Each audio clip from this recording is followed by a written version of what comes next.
We will start soon, so can make your way to the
All right.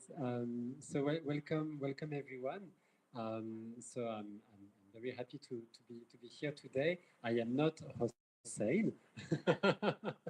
Hossein will talk later, but I will do before we start on that very special talk today on a bit of the journey of what is the or what are the TAP series. So I am Yann Follain from WITO, and I've been living in Singapore for 15 years, running my own practice here and contributing to the built environment through our practice, but also through our different actions, such as those talk on architecture and beyond.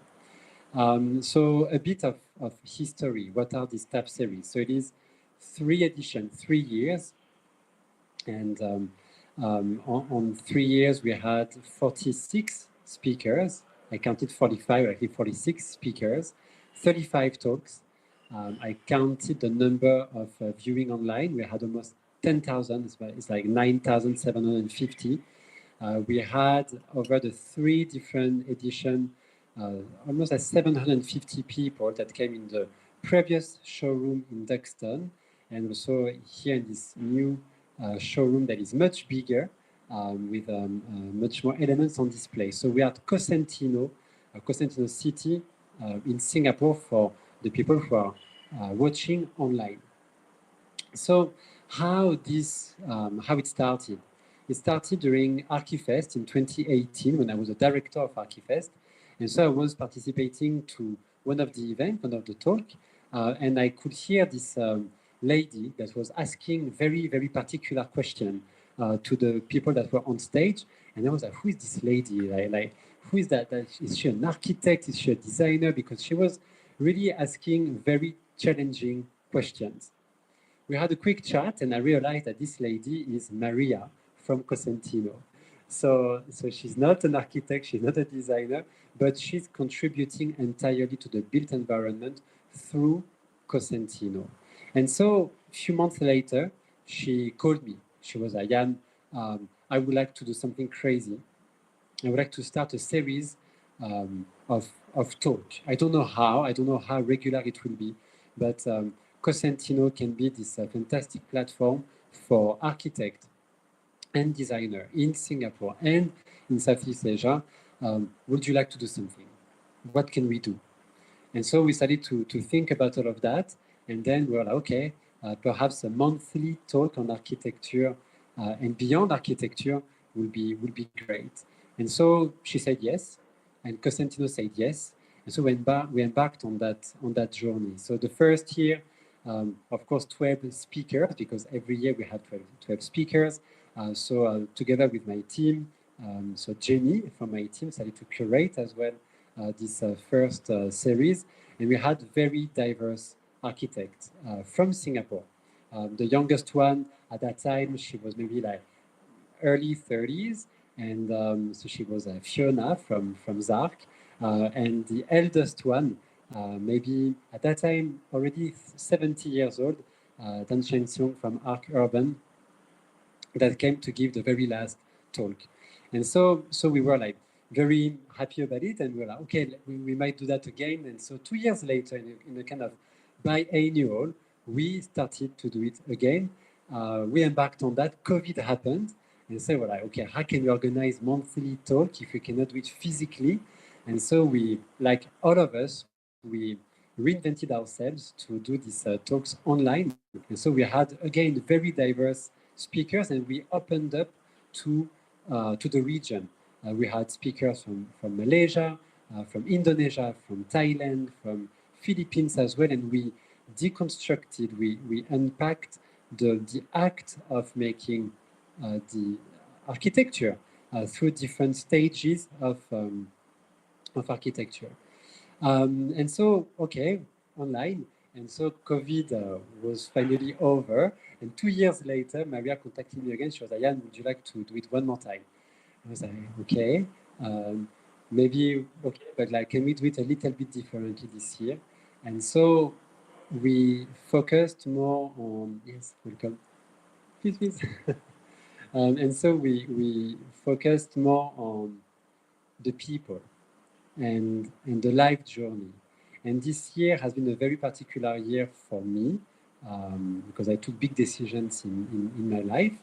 And that culminates tonight in that very, very special talk for me. So we talked about the life journeys and the up and the down of who are the builders, the makers of our built environment.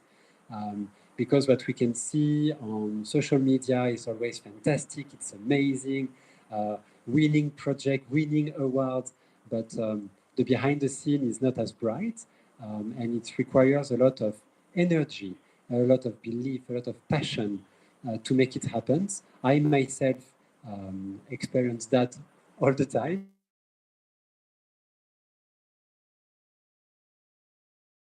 The scene is actually much deeper because behind each of the speakers who are here, who came here, there is a strong passion in crafting a better planet for the communities.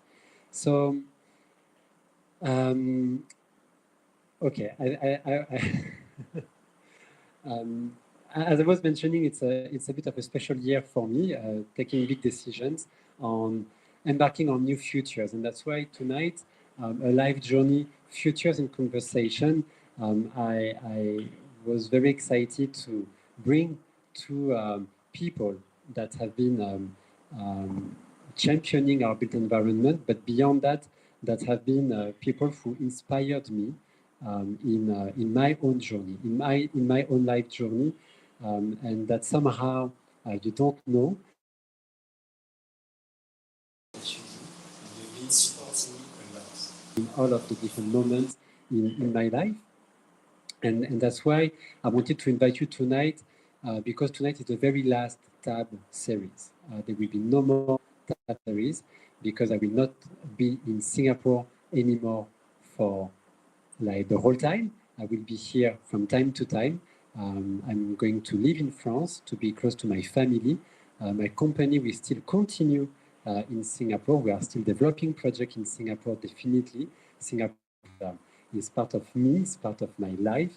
But that's why the futures in conversation, it is something that even in the conversation that we had to prepare were so inspiring for me, and that motivated me to continue and to be across the planet between France and the country that I call home, that is Singapore. So there are some moments like this in life, and I'm excited about it. And I'm excited also to bridge Singapore and France for the future. So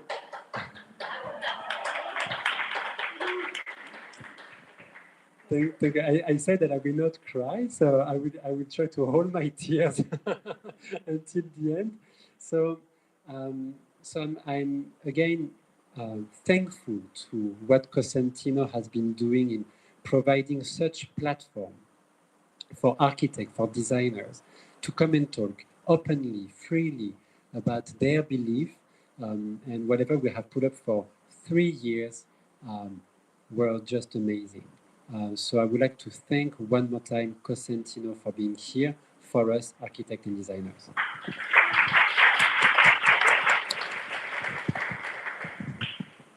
So okay, so now enough of looking back. Let's look towards the future. So I will welcome on stage two speakers. So it's not one as we usually do, but two, and I will do a quick of an introduction.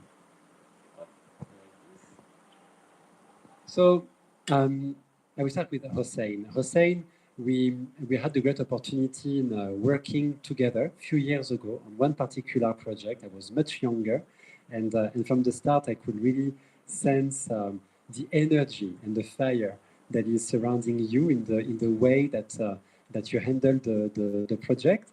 It was when like, I could go into web structure and to interact with your team, and it was already an inspiring moment for me. So Hossein Rezai, he's an engineer, a design visionary, an educator. He's the global design director at Ramboll and a proponent of regenerative design and system thinking in the built environment. So it is something that resonates a lot in what I believe in as well, hence the inspiration. So he's one of the initiators of the concept of fusion engineering, and he's the first and only engineer to receive the highly coveted title of Designer of the Year from the President Design Award in Singapore. He's very passionate about the process of advanced computational design. Sorry for my French accent. After 15 years in Singapore, I still have my French accent. So computational design and a holistic approach to architecture, structure, and environment. So Dr. Rezai's high-profile contribution to industry discourse includes involvement in the 13th cycle of the Aga Khan Award for Architecture Master during 2016, and as a jury member of the Singapore President Design Award 2017-2018, and as vice chair 2019-2020, and as jury chair 2021-2023. So many different things that we can see in your career. So a lot of applause to Hossein. And then here, okay. Then we will welcome also on stage Schirin, that I met many years ago as well, and that we've been interacting with each other and also following each other in our respective life journeys. So Schirin, she studied architecture at the RWTH in Aachen, I pronounce well, Aachen, in ETH in Zurich, and graduated in 2000. Okay. So she moved from her native country, Germany, to Singapore in 2005. With WOHA. So Schirin has led many teams in design and documentation stages of a variety of projects, including the award-winning Genesis Theatre and the Ogilvy and Matter interior fit-out, as well as the Crown Plaza hotel extension at Changi Airport that was very innovative with new process of construction process, which is a PPVC methodology, the first of WOHA. And she has managed and coordinated a large and diverse consultancy team. So aside from project work, Schirin has been invited speaker at seminars, had several exhibition and congress contribution for WOHA. So Schirin was made the director of the firm in December 20, working as WOHA COO since then. So a round of applause as well for Schirin. So to start, to embark on this conversation on futures and business, it's quite important. I'm going to welcome on stage Hossein to give us an overview of what is the future. So,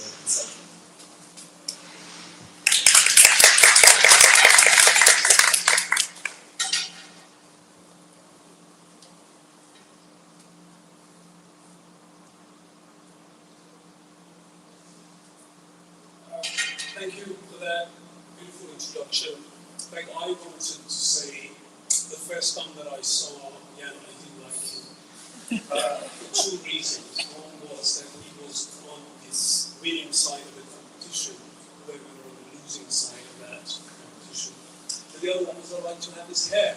The first one is I have recovered. The second one is actually very. So I'm going to be a little bit ambiguous there.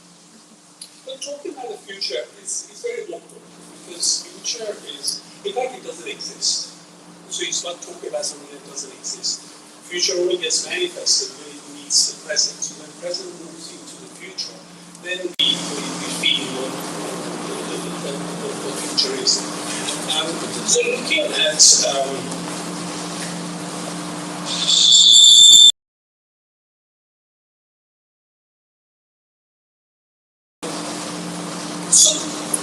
we can only imagine the future. So we only have this in our heads.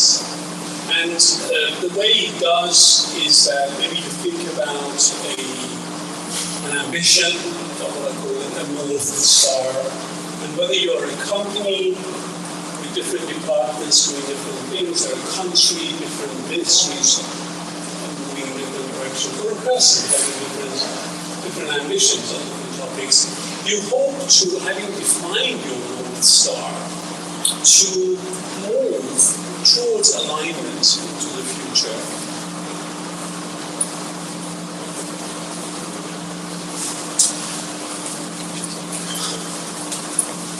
And if you did that, I managed to get this to work properly.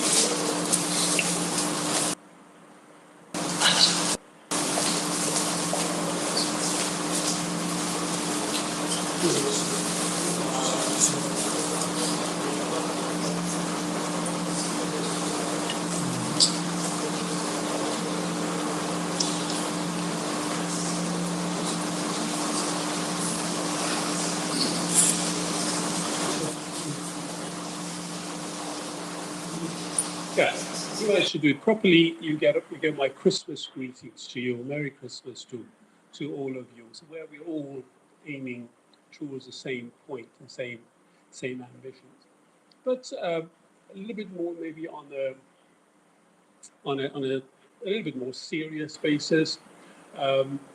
We all know that there's a gap between the present and the future, between our present ambitions and our future ones, between what we're doing now, what we think we ought to be doing, between what is and what if, between is and ought to be, etc. But not a lot of us know that the major gap that exists is between our present and our present, between now and now. Now, I use this beautiful diagram by Tim Urban to share my thoughts on that with you. So if this is today and the present, and the left is the past, to the right is the future, and that is where we were born. From that time till now, we would all have multiple paths to follow, and each of us have followed one. So this is like maybe, say, mine for now, one past. But from this point, moving to the future, multiple opportunities open up. So at any given point, every day we have one past with multiple futures. How do you do? Yeah, and then so which one is our future, and how do we determine that?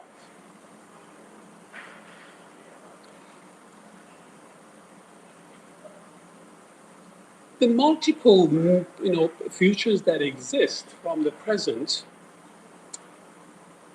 the many possible futures, some of which are plausible, some of them are probable, some are desirable. Ideally, we want to be aiming at our desirable futures. We don't want to just bump into the future, just like walk and get up tomorrow, we're in the future. Ideally, we want to have an ambition, a target, an exacting future that we want to have, so that we can shape the future for us and for people around us. And of course, there are many unknowns. Let's forget about the unknowns for now. But to get to your desirable future, what needs to happen is for us to imagine that future, then do a bit of backcasting from that future to backcast to now, to see where we need to be now in order to get to that desirable future. Invariably, if we do this, we find that the essential present for our desired future is not the current present that we are in.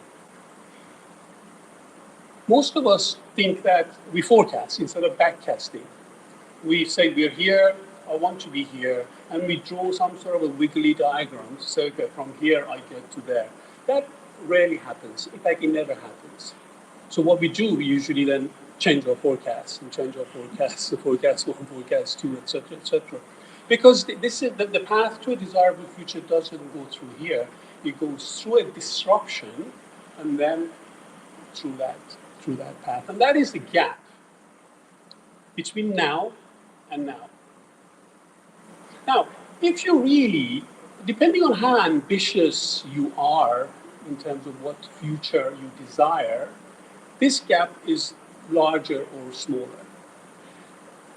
And in the unlikely event of any of us doing this desirable thing, backcasting and finding that actually we need to be where we are to get to that desirable future, then maybe we have not been ambitious enough. Now, the larger that gap is, the more ambitious we would have been. And in fact, there is a saying that in an ideal world, you never want to get to your desired future. You want that to be in pursuit of that.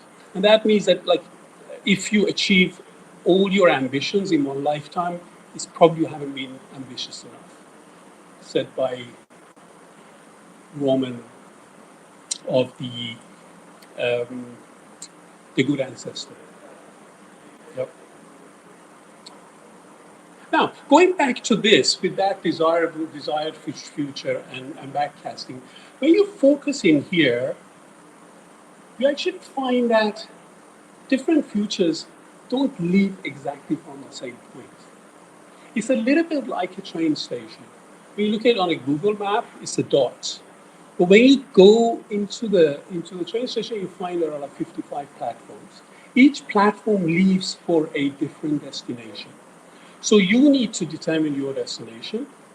And if your future leaves from platform 8 and you're on platform 4, you need to take action now. Move to platform 8 in order to get to your future. Getting from your platform onto any train that is there will take you away from the present, but it won't take you to the desired future. So it's a bit of an intention. about the future. So something that doesn't exist, but we need to act on it now. That is what makes it oxymoronic a little bit. Like, but I think that is what it is. It's a little bit like that. Different ones appear as if they're leaving from the same point, but they don't. Which is that train station. Different platforms lead for different destinations, like so.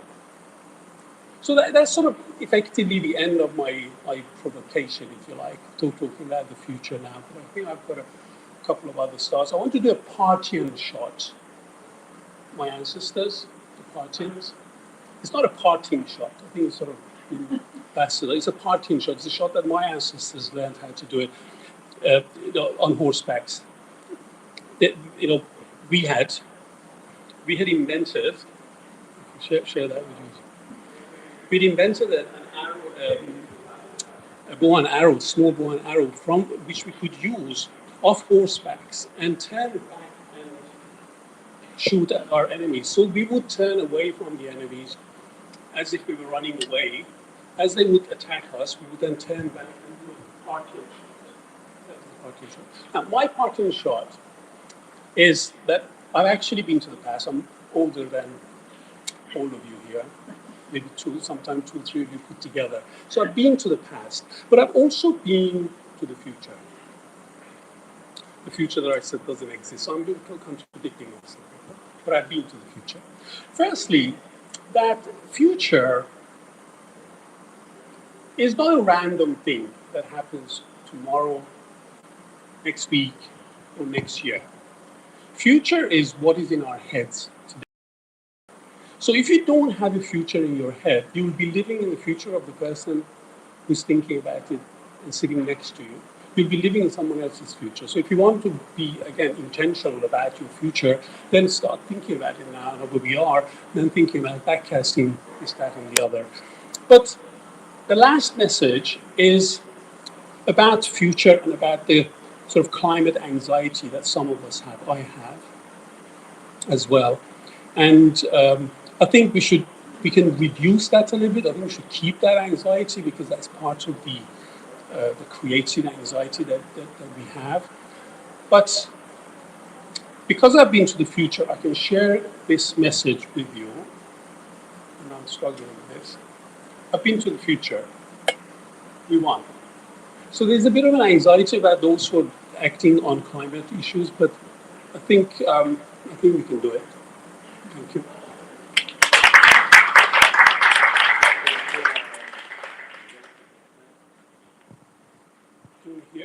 Yeah, so thank you, Hossein. And there are a lot of questions inside and ideas inside that we will be now looking into. So I would like to welcome Schirin also on stage, and I will just play some images in the background that are from WOHA, that are also from web structure.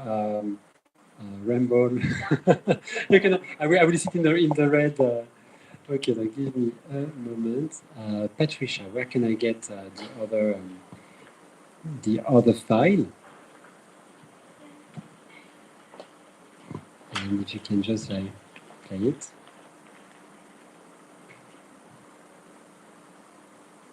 This one. Right. Cool. Thanks a lot. All right. Okay, so we talked about, you talked about the future, about possible future.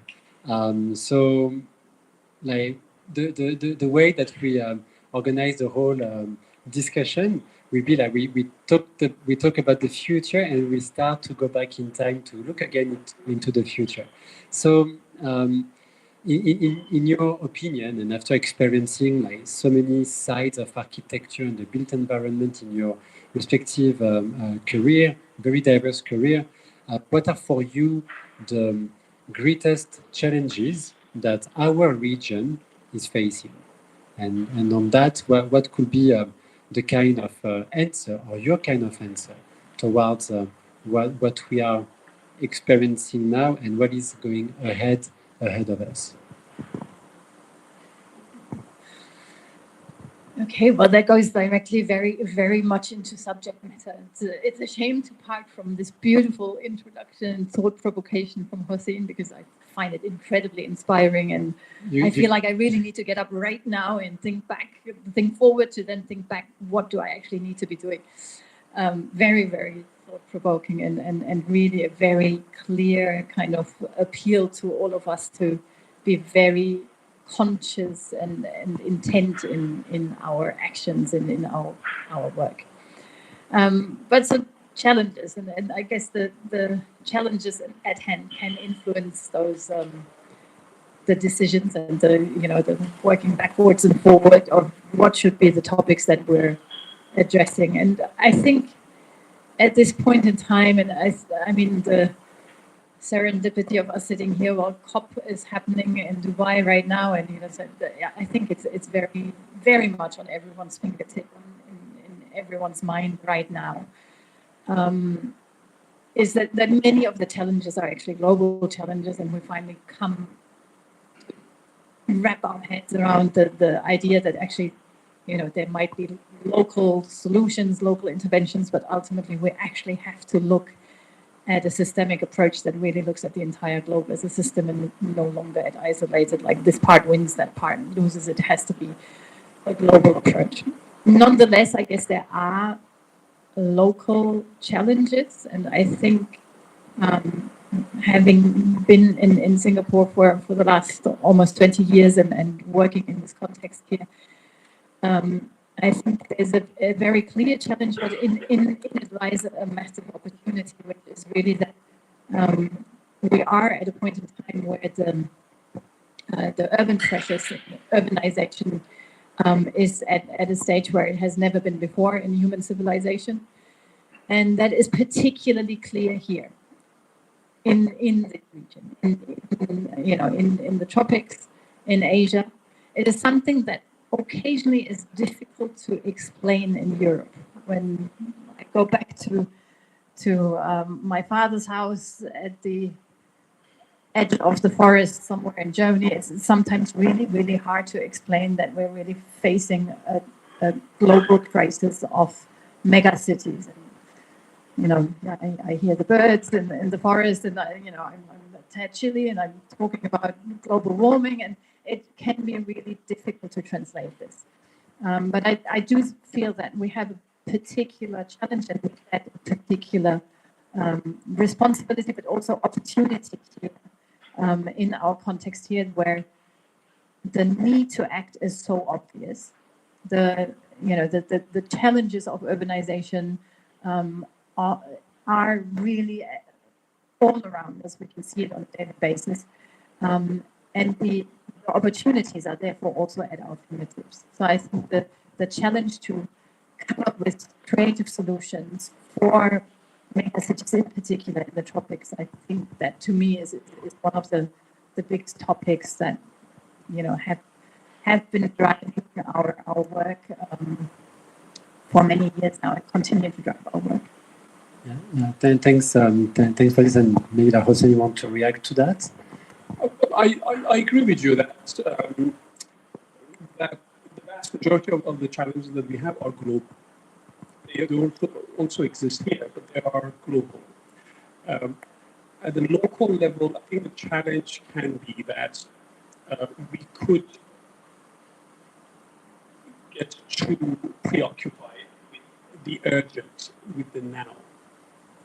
And that is easier to handle than the future and things like that, because it gets fuzzy and whatever. And, unless we have more foresight dealing with things that are coming ahead, then we could have more local challenges, especially in the built environment, and particularly in the design and engineering and the resources that we need. So currently, we're dealing with what's urgent, what is prevalent now. We do not appreciate the problems that we are creating for the future of the industry, challenges that we have, and I think most of us are familiar with those challenges.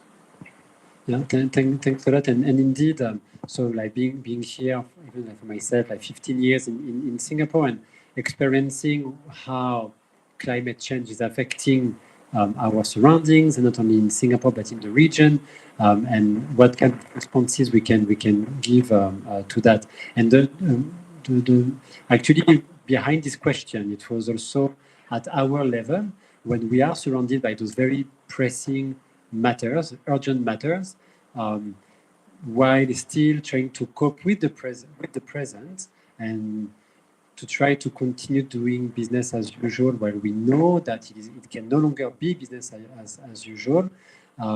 What, as a business leader as well, what kind of solutions we can use or we can embark on in your career?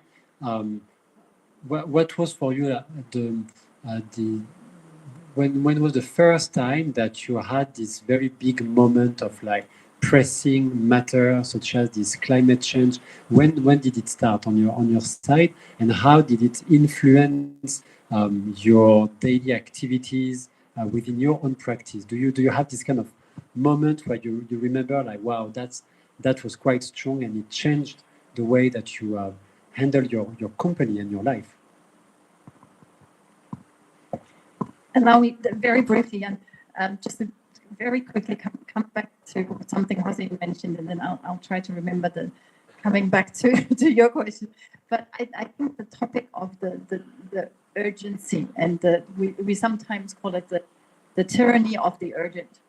And I think that is probably something that many people in the industry experience, especially in the last couple of years. We have experienced a shift from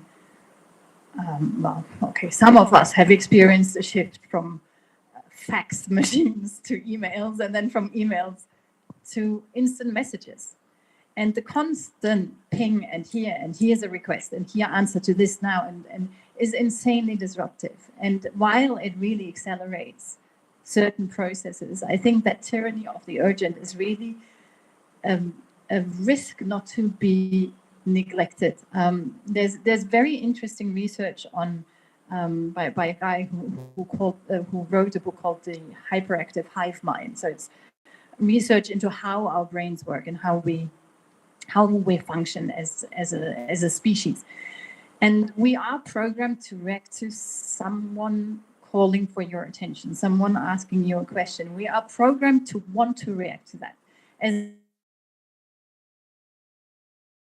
we have grown up in a context where if we don't react to it, we're an outcast in so we are programmed with our brain produces, positive hormones, and we react to someone asking us something.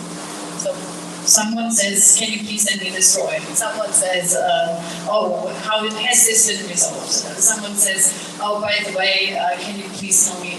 And so on and so on.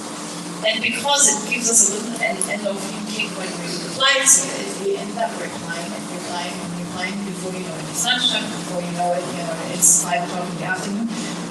And you haven't really done anything but reacted to this tyranny of the urgent. And I think that is really one aspect that keeps us from this absolutely essential backcasting and from these strategic decisions where, where should we be, and working backwards, what does that mean for our today and our now, and the now. And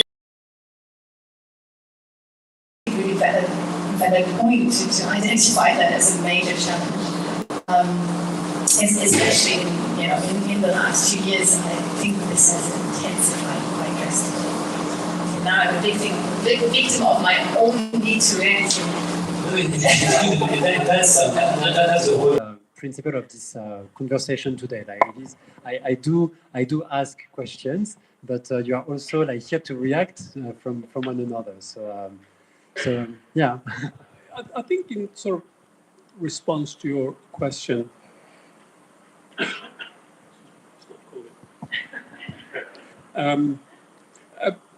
too late. I came to that realization, like I always do. It was too late.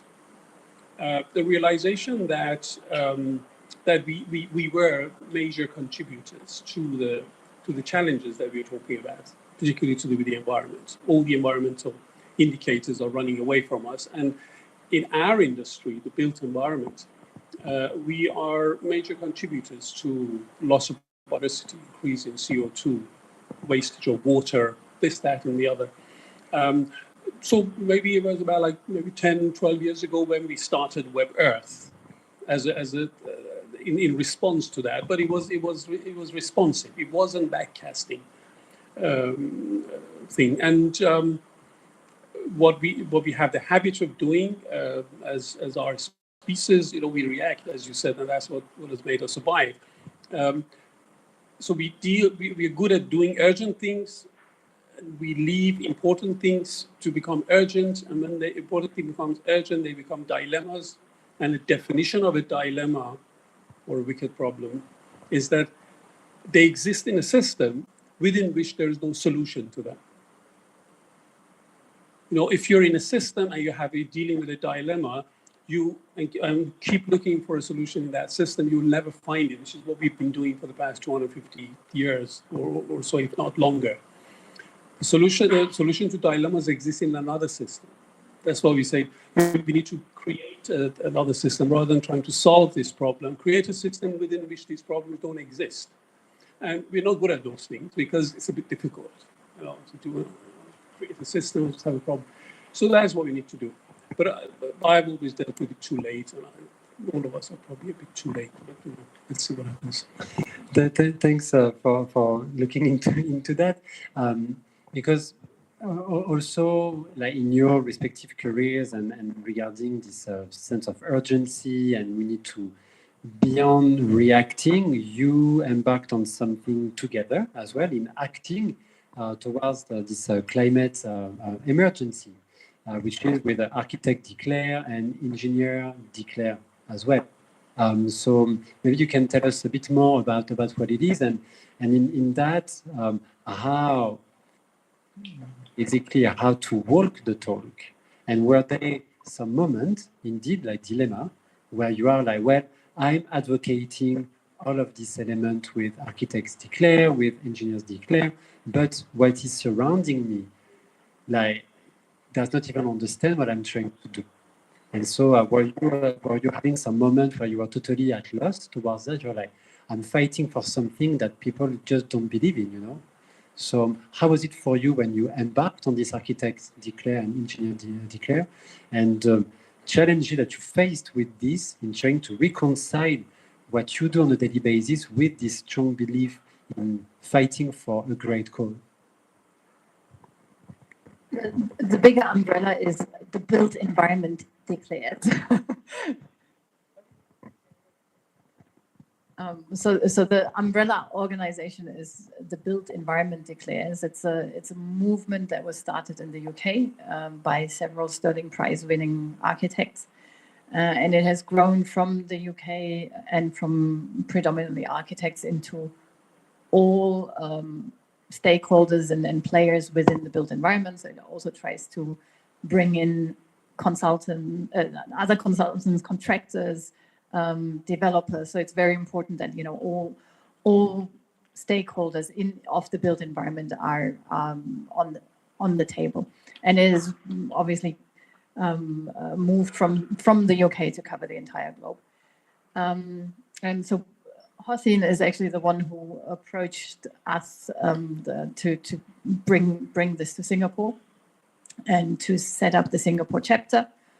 Which we then did with the support of the UK umbrella organization. We started immediately. I think we were the first ones actually to start architects and structural engineers at once, and we managed to also set up the ESD consultancies and landscape. That's right. So just before COVID, yeah. So around.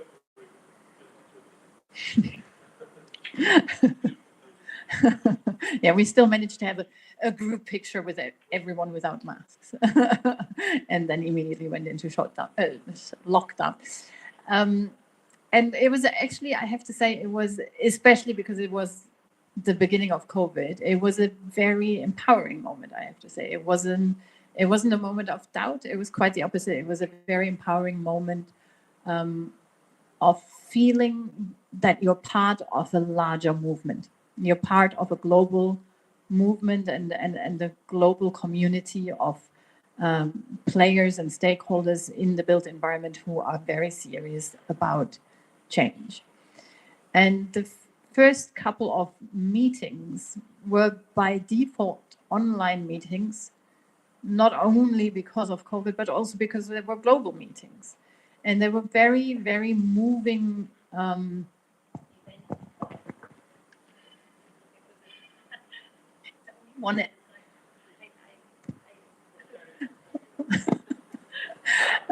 So they were very moving get-togethers, which typically wouldn't even fit onto one screen. So you would have 3 screens of faces, and people were not there with their names, but with their countries. So this was Germany, and this was Finland, and this was someone dialing in from Brazil, and this was someone from literally spanning the entire globe. And it was such a powerful moment of seeing people in completely diverse settings. Some of them were, obviously, it was warm where they were. Others were, wrapped up in scarves and thick woolly jumpers. Some had daylight, others were at night. So it was really, you could really very intuitively understand that this is a global movement and a situation where we're really, at that point in time, we're spanning the entire globe in this ambition and in this desire to change something in our industry and tackle it on a global level. So it was actually a very empowering moment, I would say, rather than a moment of doubt.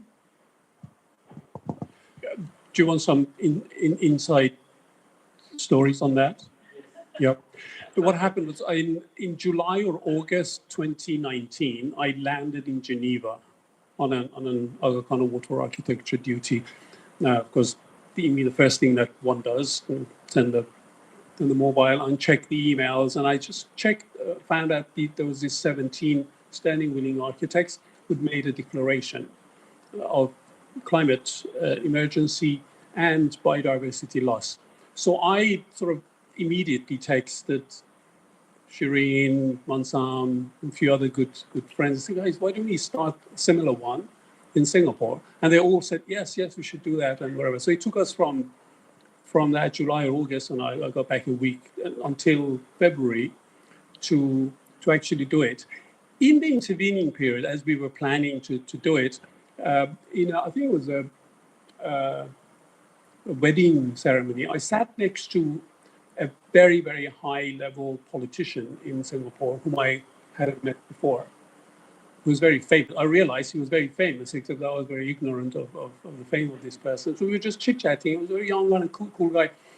And I said that we're thinking of doing something like that, starting bottom up, sort of thing that unfortunately doesn't happen enough of in the Singapore context. And he said, yes, you should do that. Why don't you just go ahead and do it and start it and whatever. He said, do you know what is the fastest growing industry in Singapore? I said, no. So the fastest growing industry or consultancy is consultants who help you get grants from the government to do something. And we really welcome people who take the initiative and do it rather than come to us and say, well, you help us. So I think that was the sort of second angle onto this, which was very good. It was like bottom-up initiative without engagement by others, but institutions, Singapore of Architects and others were very supportive, and they joined the movement. Just take back the mic. Here, what I'm interested with, or what we're interested with, it is that's a beautiful initiative and meaningful and much needed initiative. But on the daily basis, how do you reconcile that with an environment that does not necessarily believe in it? And so how do you convince your teams to go with you on that journey, to convince clients to go on that journey, decision makers, policy makers, that this is essential for the survival of humanity, So how do you reconcile that in your fight.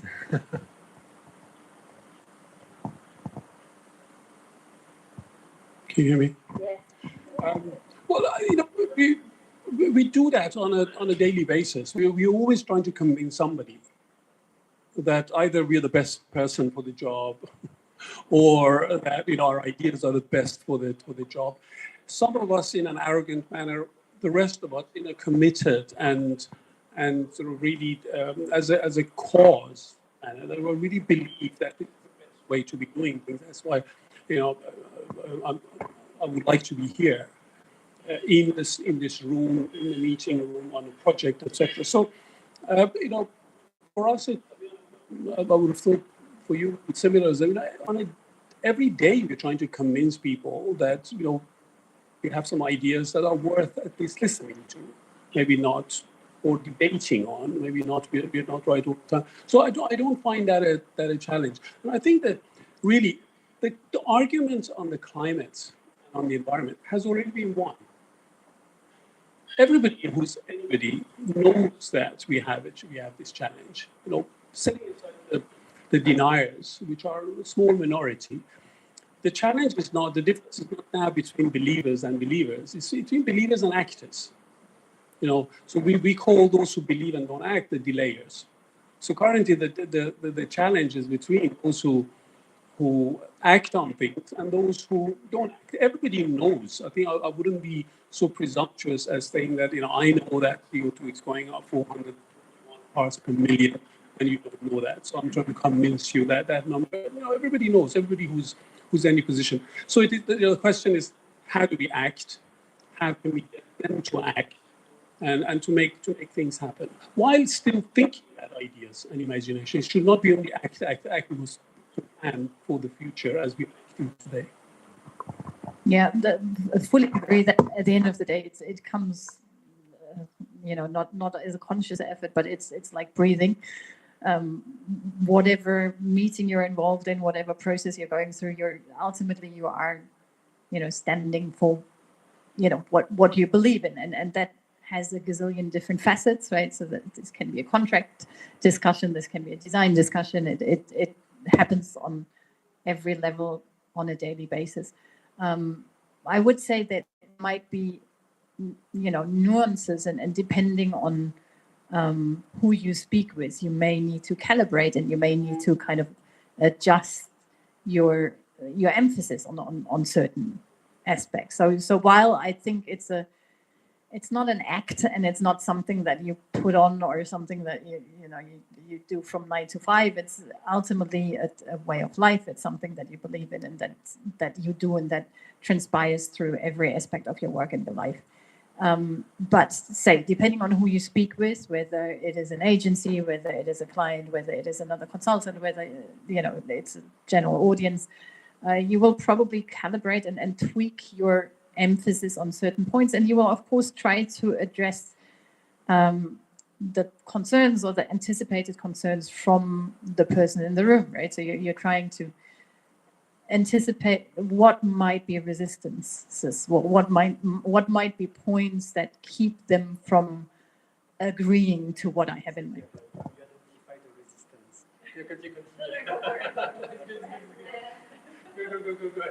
No, but that's really the whole point I wanted to make, is that ultimately you simply, you emphasize different aspects of something that in itself is a holistic, it's a question of integrity, not in the political sense, but in the sense that, what you do and what you believe in, you can slice this way and that way and that way, but the essence of what you're doing is still something that you will always be able to explain.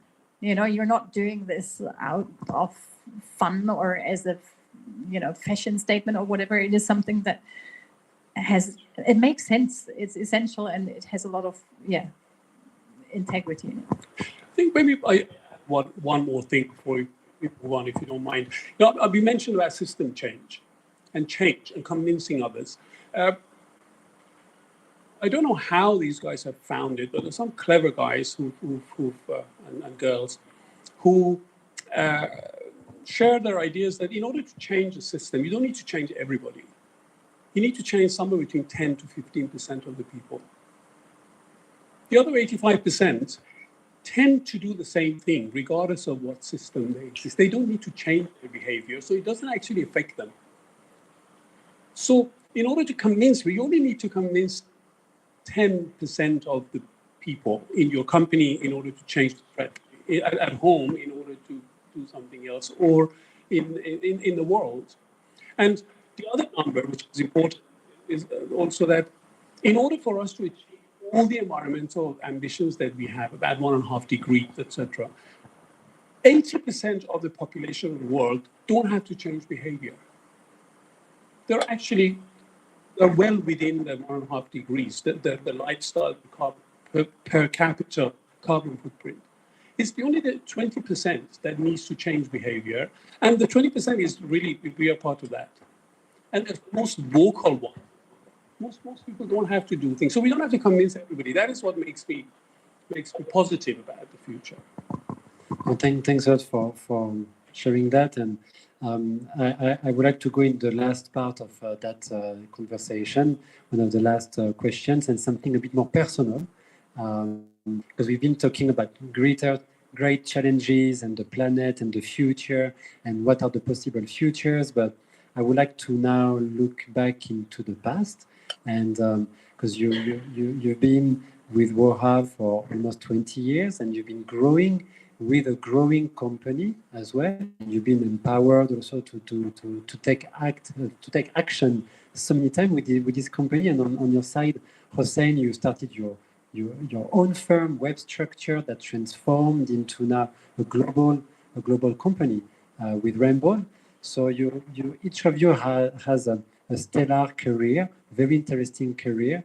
But looking back, what were your greatest challenges that came on you and that became this life changing, where we talk about forecasting, like looking towards the future, and where you are today? Is it a position, or are you at a location, a position that 20 years ago you would have thought about? Was that the forecast that you were envisioning for yourself? And so for that forecast, what were the challenges or the moment that changed entirely your life? It's a big question. And I'm asking also, it's not a psychological kind of moment, but since I am also at a career move, I'd rather you speak, because you pay so much compliment. Like, you carry on. No.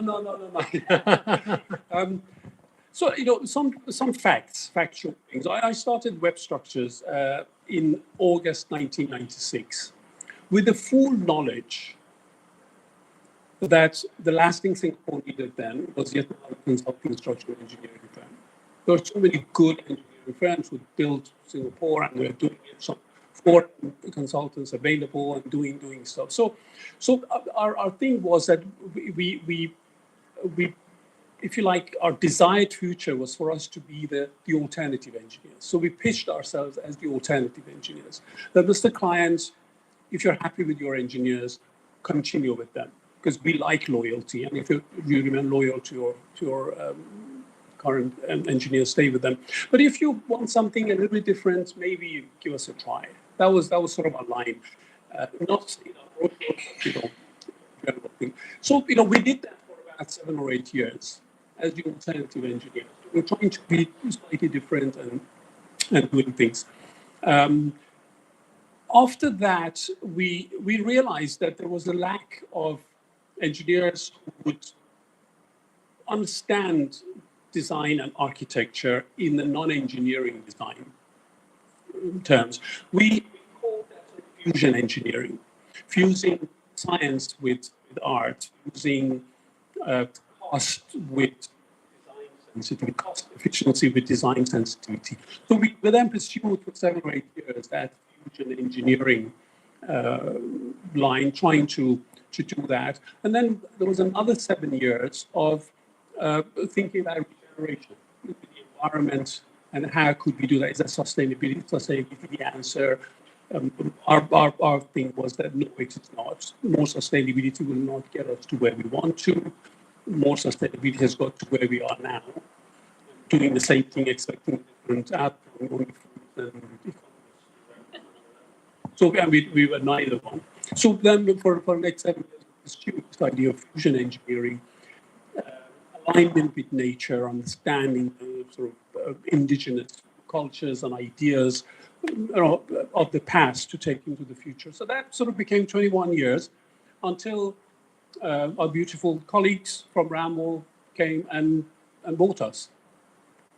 So then, we were aborted as a task, but we moved those ideas into a much bigger company. We were about 120 people by then. Now we are, a part of a company which is 18,000 global. So we have a lot more influence and reach. And one last thing on that was that the conversations that we were having with them was before COVID, a couple of years leading to COVID. At that time, they were saying that we want you to be the virus that infects us. There were at that time like 13, 14,000. So we're not after 120 more people. We have 200 offices. We can employ one person in each office tomorrow, and we have 200 people more. And it's a lot cheaper than paying you to buy you. So we're not after your numbers, we're after your ideas. And it gave us confidence. So then after COVID, we didn't talk about virus. We became integrator and ideas and things like that. So a brief history of the past. Yeah, thanks a lot. Well, I wish I could say that it's all planned and, in huge amount of foresight. I saw myself, moving to Asia and doing what I'm doing. But I fear I'm probably the prototype of the, there's a now and then there's another now and another now. So when it comes to my career, it's been, if I want to give it a positive word, I would say it was a very organic development. So it was a very kind of natural development. But I was definitely not someone who sat down when I graduated in 2000. I did not sit down and say, okay, what I'm going to do is I'm going to, practice for a couple of years, and then I'm going to, take a very clear interest into tropicality and sustainability and regenerative architecture, and I'm going to go into, because it certainly did not happen that way. In fact, what actually happened is that I graduated in 2000 at a time where Europe was in recession. I considered myself incredibly lucky. I had a job before I left university, so the teaching assistant who oversaw my thesis immediately came upon, finishing and final thesis and presentation came and said, "Do you want to start working with us and come by Monday morning?" So it's like, okay, it's all done. Was absolutely thrilled and thought I knew how the world worked, and then he went bust 3 months later. And I briefly considered pursuing my lifelong hobby as a contemporary dancer as a career. You can still I can later. Also considered, going into full-time dog training, and then in the end, ended up working for a couple of years in an architectural research magazine as an editor. Until a point in time where my husband said he was really bored with Europe, and he had an offer from Singapore, and why don't we go to Singapore for a couple of years? And so we went, and we thought we'd come for 2 or 3 years, and then I met Richard and Mansam, and they offered me a job, and I said, yeah, why not? I can do this. And then we said, well, maybe it's actually quite good here. Well, maybe we stay until we've got children. And then we said, oh, maybe we stay until the children go to school. And then we said, oh, maybe we just stay. So I'm definitely not, the kind of, when it comes to my own career and path, I'm definitely not someone who sat down 20 years ago and decided this is where I want to be and that's how I'm going to get there. But nonetheless, I think with the benefit of the hindsight, that of course there are challenges along the way, and of course there are points where you question and where you consider, which way am I taking things now, and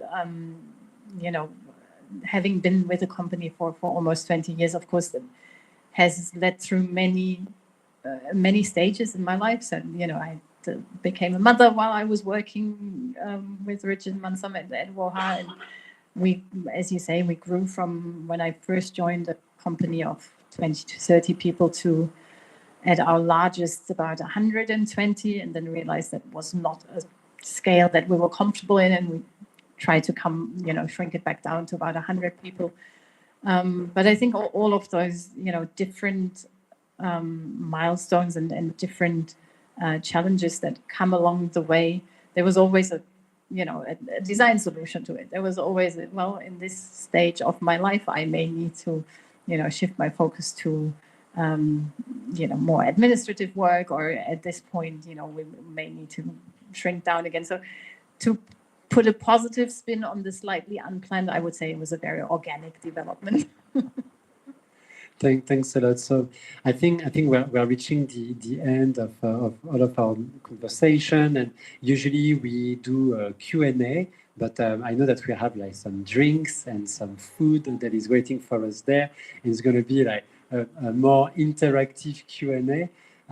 I've been smiling during this entire talk because it was very cheerful, very positive, and we know the challenges, we know what is also going ahead of us.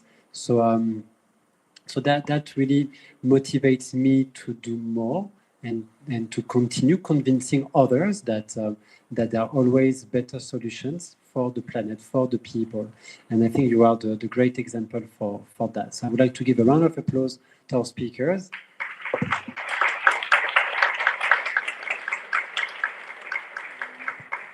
Before I pass the mic to Maria, I just would like to just remind that there is actually that small little booklet that is here that Hossein did not show, a small little booklet that he wrote, and that actually you have few copies that are on the table just there. So feel free to grab a copy to maybe go inside the brain of Hossein.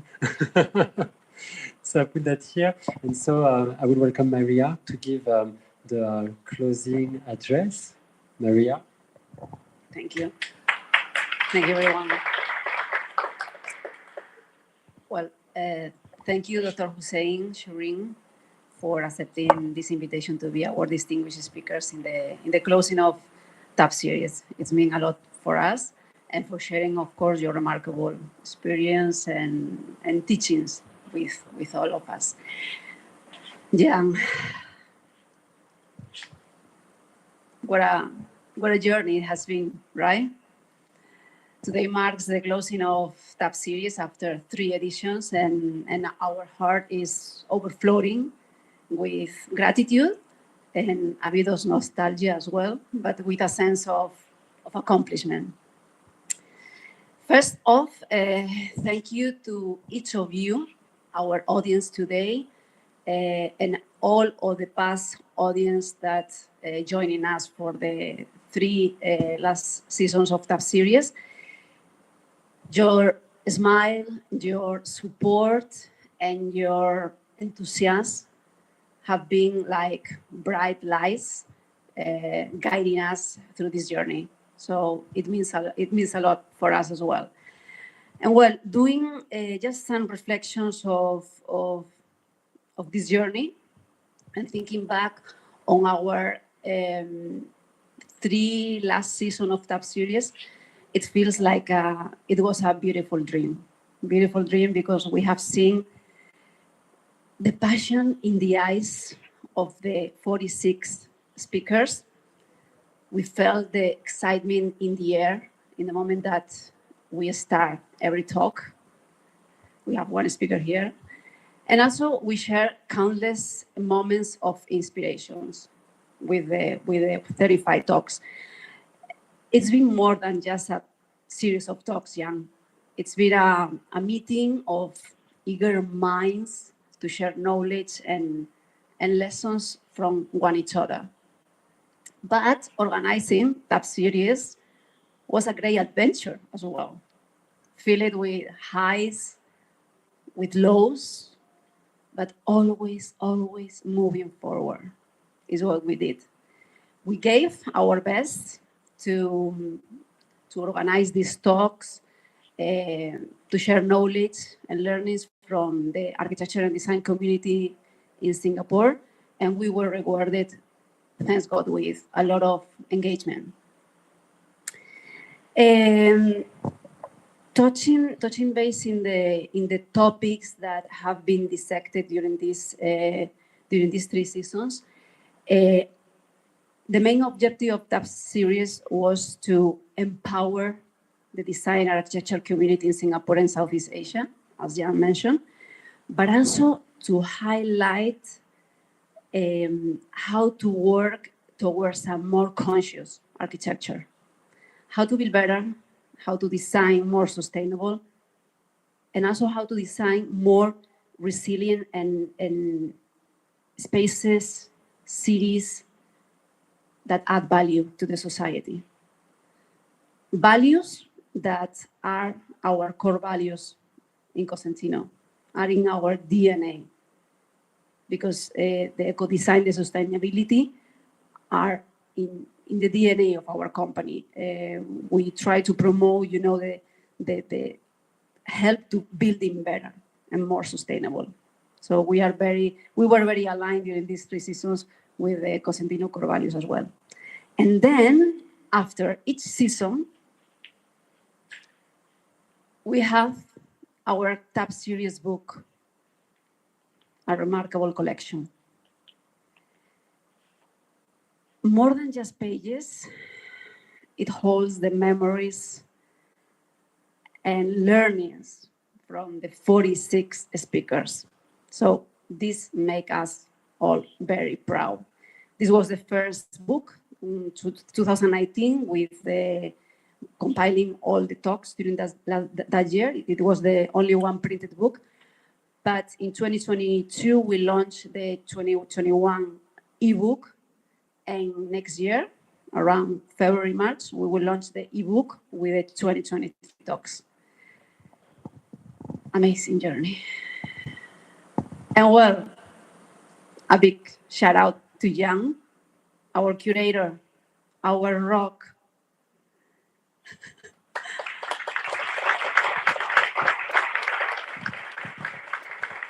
Yann,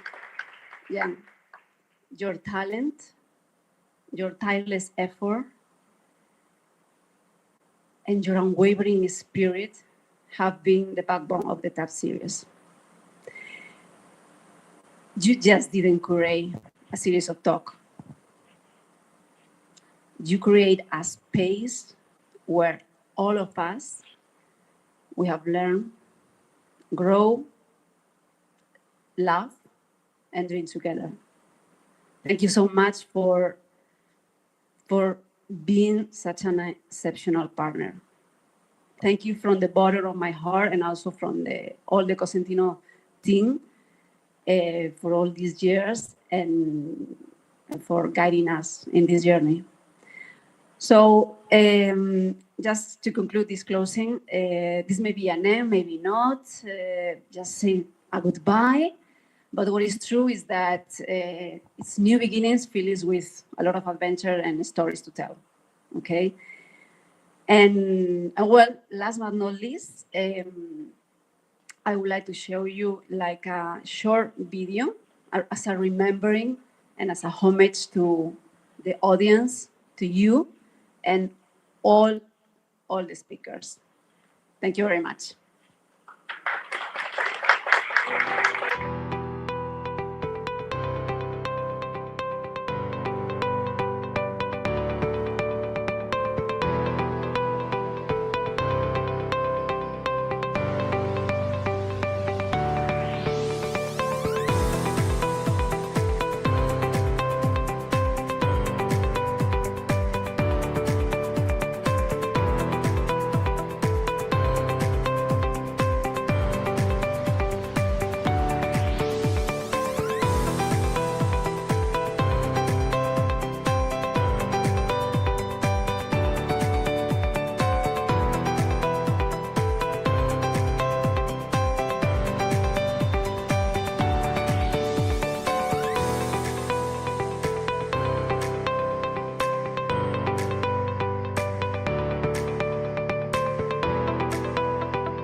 one last thing is this session is the closing, is a special one.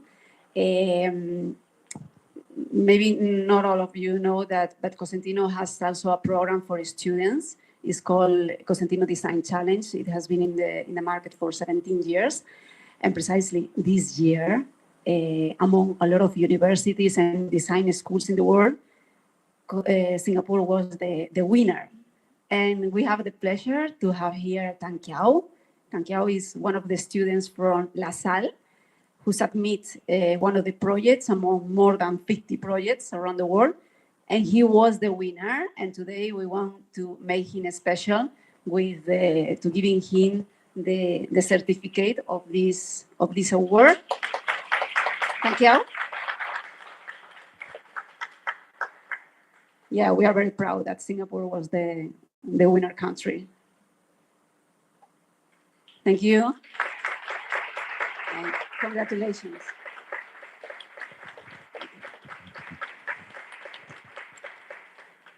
Now it's time to have some drinks. Thank you.